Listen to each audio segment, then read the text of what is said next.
wabarakatuh. Waalaikumsalam warahmatullahi wabarakatuh. Alhamdulillahirabbil alamin. Kita bisa berjumpa kembali walaupun lewat tatap maya ya, tapi mudah-mudahan tidak mengurangi keseriusan, kesungguhan kita dalam belajar. Pertemuan yang lalu kalian diarahkan untuk mengidentifikasi isi, fakta, dan opini yang terdapat di dalam teks artikel. Ada yang sudah selesai? Semua masih dalam proses. Ada yang sudah selesai? Belum. Semua masih dalam proses ya. Baiklah, sebelum berlanjut ke kegiatan berikutnya, ada yang mau menyampaikan fakta itu apa, opini itu apa?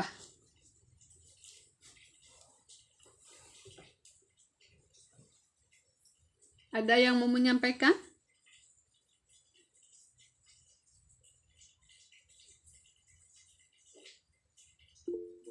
Ya, Grace, silakan.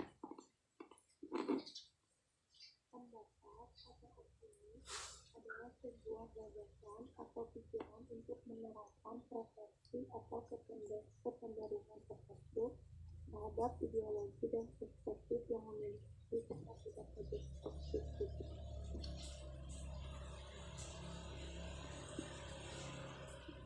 Ya, fakta itu hal-hal yang benar-benar terjadi ya. Sedangkan opini kebenarannya masih perlu dipertanggungjawabkan lagi. Baiklah, sebelum kalian melanjutkan mengidentifikasi isi, fakta dan opini dalam teks artikel, Ibu mau menayangkan dulu PowerPoint materi tentang artikel. Semoga dapat menyimak dengan baik ya.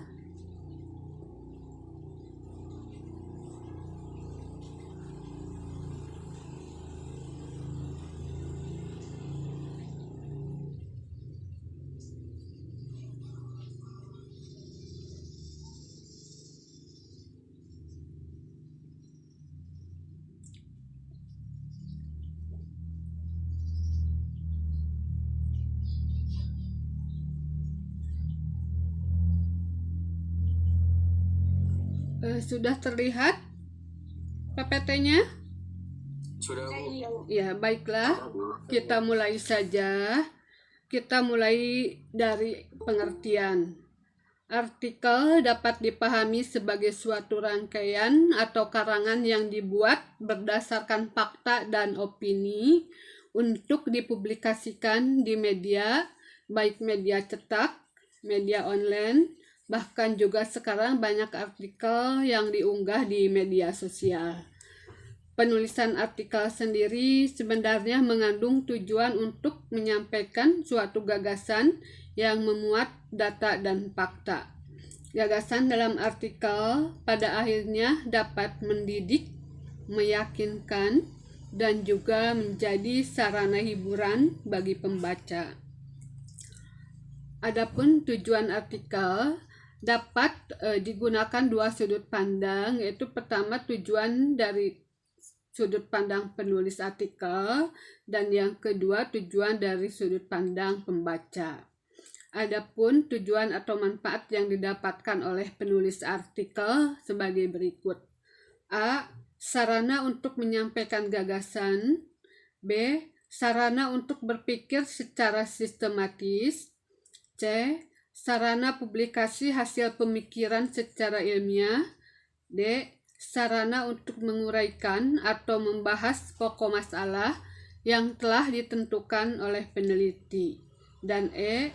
Sarana untuk menjelaskan atau membahas suatu masalah sesuai bidang ilmu tertentu.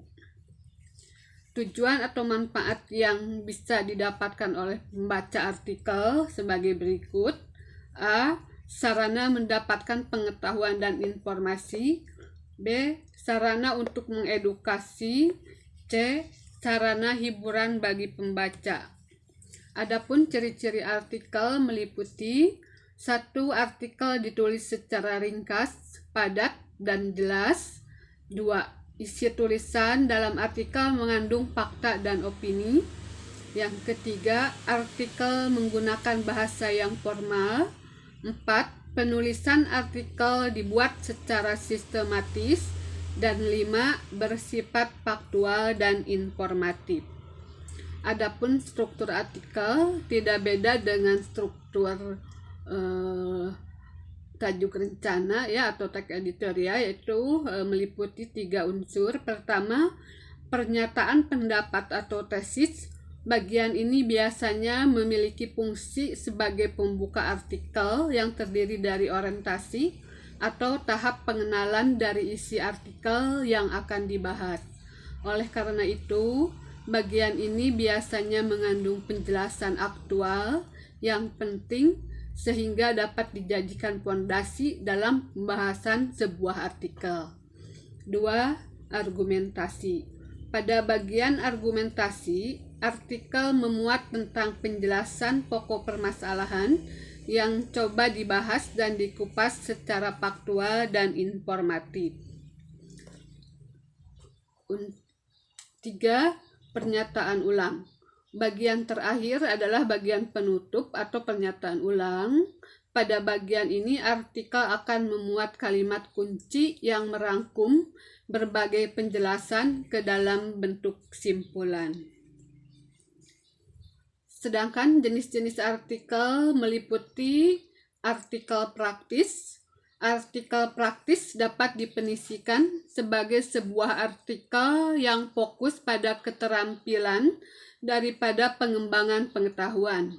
Artikel ini biasanya lebih cenderung bersifat naratif atau bisa juga dikatakan sebagai pesan yang disusun berdasarkan urutan waktu, peristiwa, atau tahapan.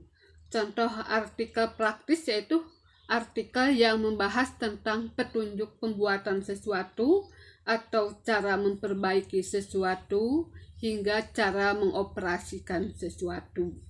Yang kedua, artikel ringan. Artikel ringan pada dasarnya membahas berbagai masalah ringan sehingga tidak terlalu memerlukan pemahaman atau pemikiran yang mendalam. Dalam membuat dan menulis artikel ringan, penulis biasanya menyajikan artikel lelucon atau humor sehingga dapat memberikan kesan menghibur kepada para pembaca. Namun, pembaca tetap mendapatkan informasi yang berguna dari artikel ringan itu.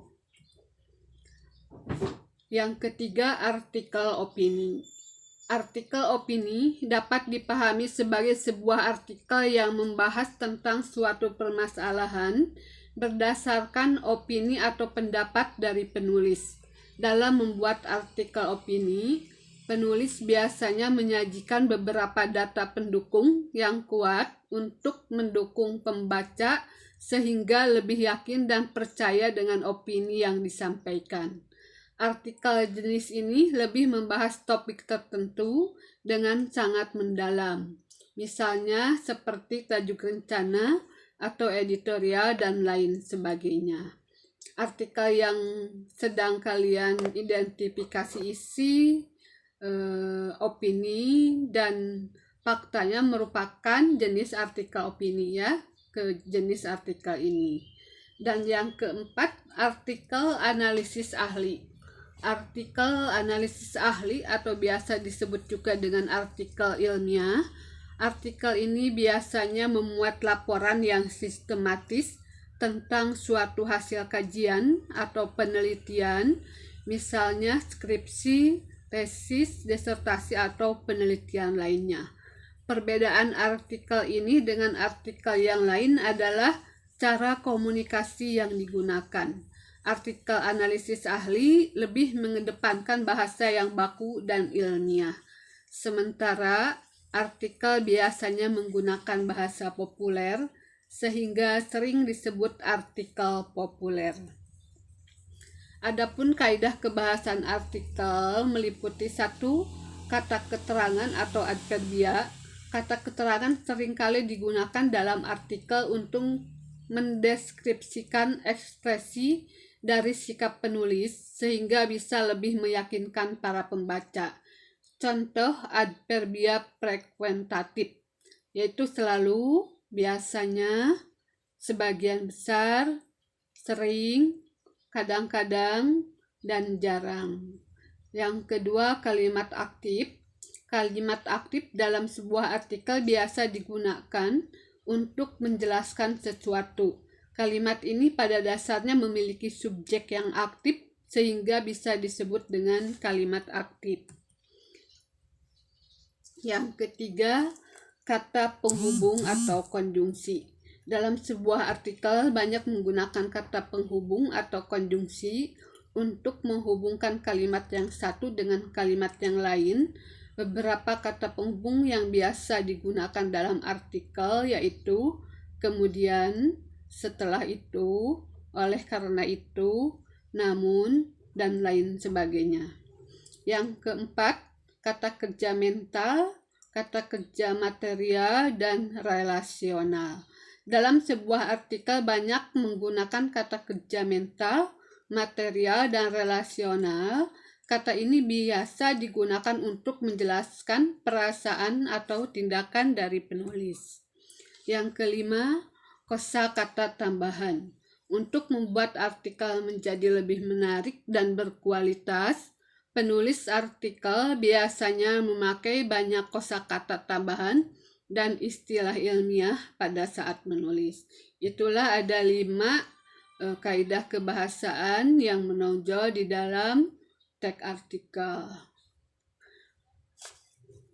Yaitu apa saja? Pertama,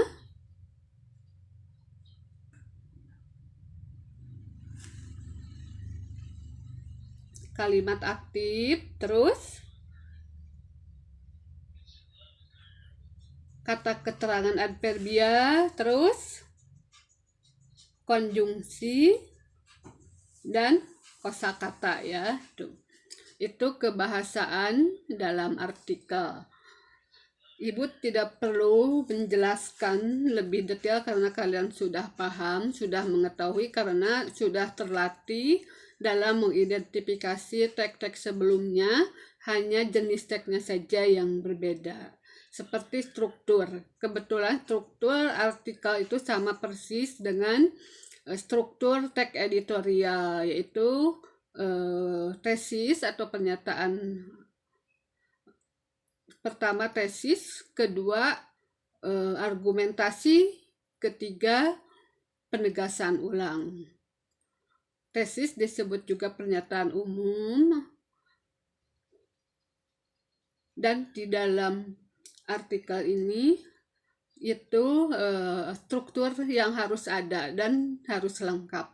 Jadi kalau nanti ditugaskan untuk membuat artikel, upayakan struktur harus lengkap. Sampai di sini ada yang ingin ditanyakan?